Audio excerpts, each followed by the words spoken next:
תושבי פרדס חנה כרכור, בוקר טוב. אני שמחה מאוד לבשר לכם שאנחנו נערכים הבוקר הזה, בכלל בימים האחרונים, לפתוח כאן מאחורי מרכז חיסונים, במה שהיה, בטח רובכם מכירים, מעון נעמת בכרכור, רחוב ניר, מאחורי רחוב המושב.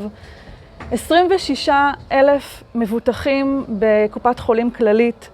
אני רוצה מאוד מאוד הבוקר הזה להגיד תודה לקופת חולים כללית שנרתמה, וביחד איתנו במרכז הזה אנחנו נפתח מרכז חיסונים שאגב לא יהיה לשבוע או לשבועיים, יהיה לתקופה מאוד ארוכה, אפילו כמה חודשים, כי אנחנו מתחילים מחיסונים של בני 60 פלוס, אבל יש לנו חיסונים לכל הקהילה וזה ייקח את הזמן. קופת חולים מאוחדת, כ10,000 מבוטחים בקופה, ביישוב, התחילה את החיסונים כבר בשבוע שעבר, ואני מקווה מאוד שקופת חולים מכבי גם כן תתחיל בחיסונים למבוטחים מהיישוב. המון תודה לדוקטור רכס, שתכף תסביר לכם על התהליך, ותודה שוב לקופת חולים כללית ולכל מי שהיה שותף בהכנות של המבנה הזה, של המרכז חיסונים הזה, לכל המועצה. תודה רבה. שלום לתושבי פרדס חנה, דוקטור רכס מהכללית. אני מודה לראש המועצה ולמועצת פרדס חנה על שיתוף הפעולה. אנחנו פותחים פה מרכז חיסונים של כללית. אני מזמינה את כולכם להתחסן מעל גיל 60 לפי הנחיות משרד הבריאות כדי למגר יחד את הקורונה.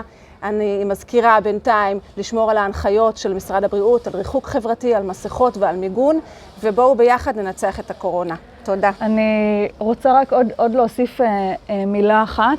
הבוקר הזה פרדס חנה כרכור עלתה לכתום. אמנם באופן רשמי אנחנו צהובים לפי החלטת הקבינט האחרונה, אבל מבחינת הגרף אנחנו רואים שהוא עולה הבוקר. 122 מאומתים, 650 מבודדים. אני ממש מבקשת מכם להמשיך ולשמור על ההנחיות. אנחנו לא רוצים להיות במצב שצריכים לסגור את מערכת החינוך. אני אעשה ככל יכולתי כדי שזה לא יקרה.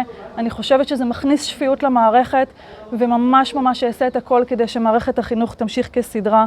המון תודה גם לאגף החינוך מכאן, ובבקשה, ביום חמישי כבר יתחילו לחסן כאן. תביאו את אבא ואמא, תביאו את סבא וסבתא ותשמרו על עצמכם.